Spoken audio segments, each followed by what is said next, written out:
What's up, guys, and welcome back to another video. Still a little sick, as you can see. Today is another Inktober video, so welcome back. And today's topic is actually the hardest prompt I've had yet. The prompt for day 9 was pressure, and I had a few ideas for this, and the one I picked is kind of obscure, but hey, it was fun to draw. I mean, it took a while. And it's mixed results. I like it. It's not my favorite thing, but I like it. So, mixed results.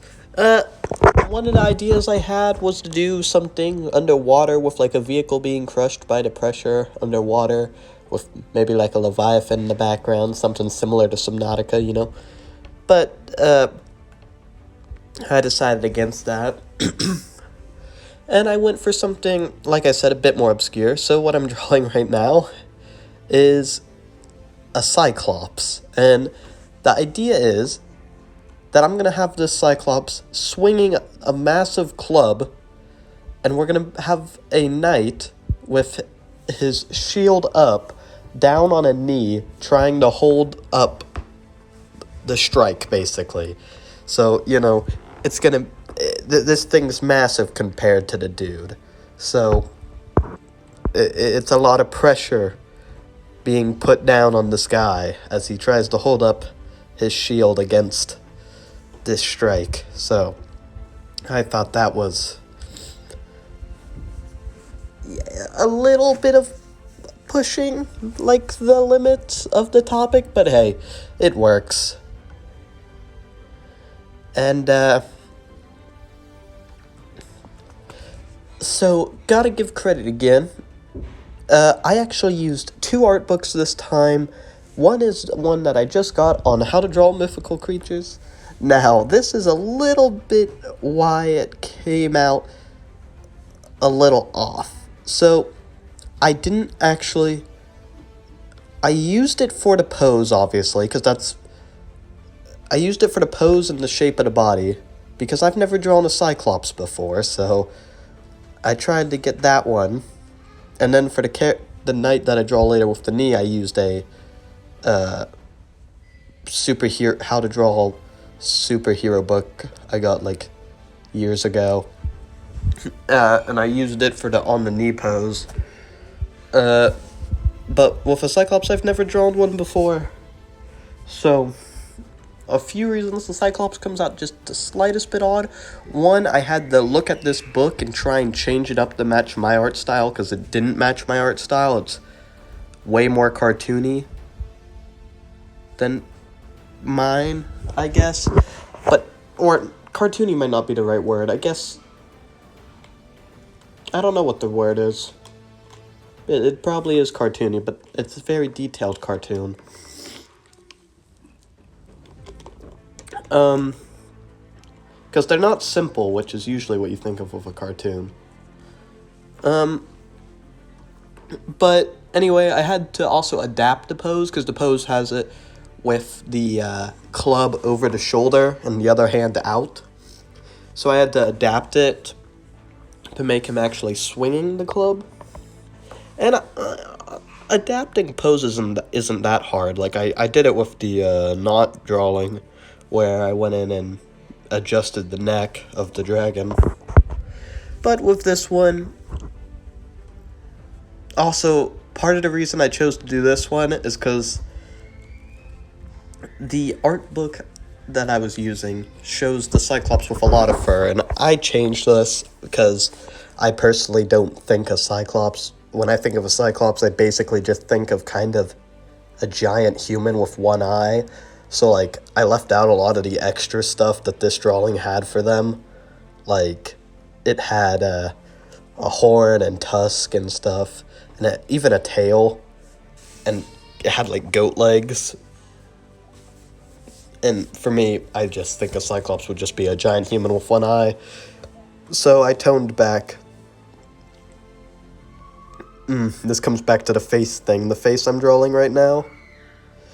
The beard ends up looking okay, but I kind of wanted to do like a Viking beard, like where they have like the braided beard. And I would have done that, but the arm's kind of in the way, so I didn't know how to do that right there. So I end up just kind of doing a regular beard. And the ears are kind of elf-like, honestly, which is, I don't know. I messed with that ear for a long time. Let's see. What else is there? Oh, and even in the end, I think the club looks a little odd. I think I made it too long, and it shouldn't have gone off the page. I don't know what else I could have really added to it, but yeah. Also, something else that I learned is I have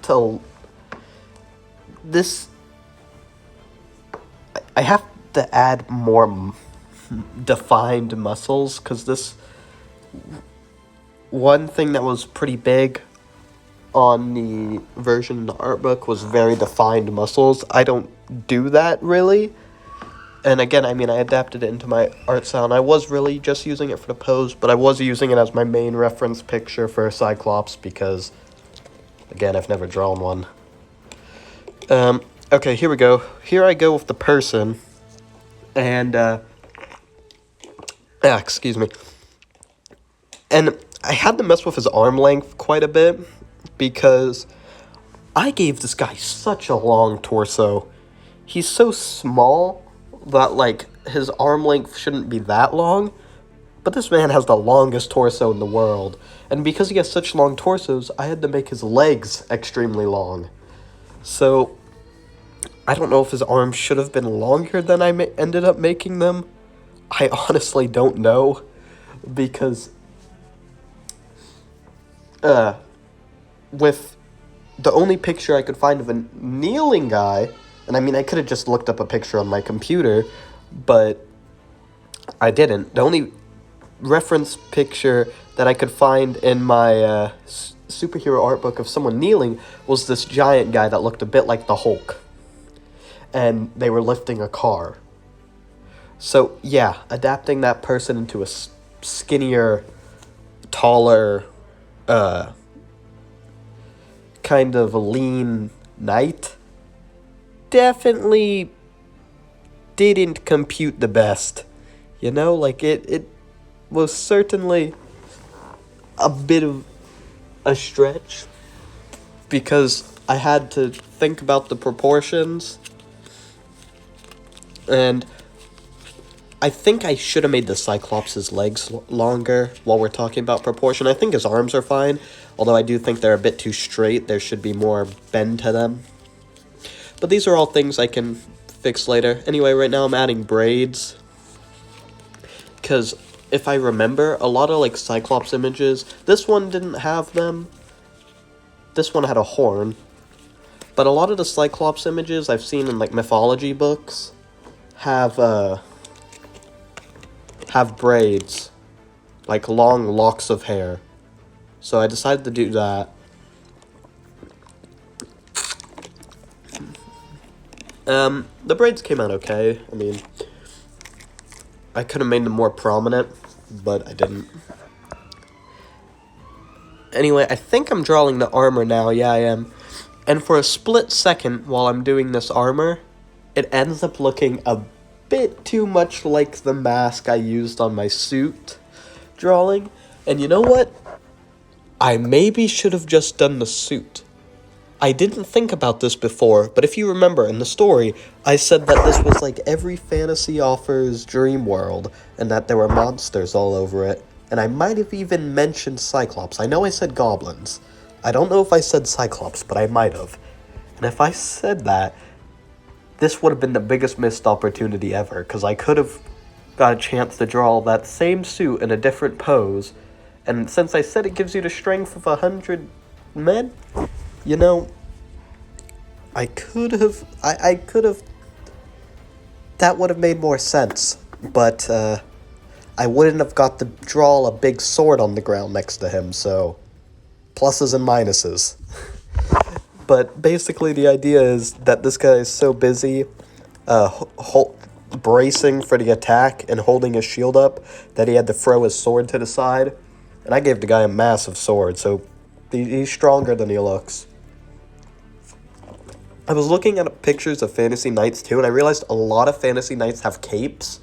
So I gave him a cape. I mean, I wasn't originally going to do that, because when I think of knights, I don't really think of capes. But it turns out a lot of fantasy knight drawings have capes. So I decided to give the guy a good old cape. And let's see, what else is there? I didn't really know what to do with the Cyclops' side, because I realized that since I adjusted the pose to have him swinging it, oh, sorry. Since I adjusted the pose to have the Cyclops swinging the club and not actually holding it over his shoulder, he was no longer looking straight at us. It wasn't a straight-on pose, it was now a sideways pose. So I didn't really know how to translate his stomach. I tried to here, but it just kind of ends up looking a little weird. It almost looks like he's wearing like a breastplate or something. But I didn't know what to do with the sides. This is kind of, I can understand why the artist who made the book I was using as a reference, I can understand why they gave the Cyclops fur, because it's kind of uninteresting to just do it as skin when you're just doing it in like black and white. I mean, theirs wasn't in black and white, but I can see why they gave it fur. It definitely would have added more detail, but I don't like the copy stuff.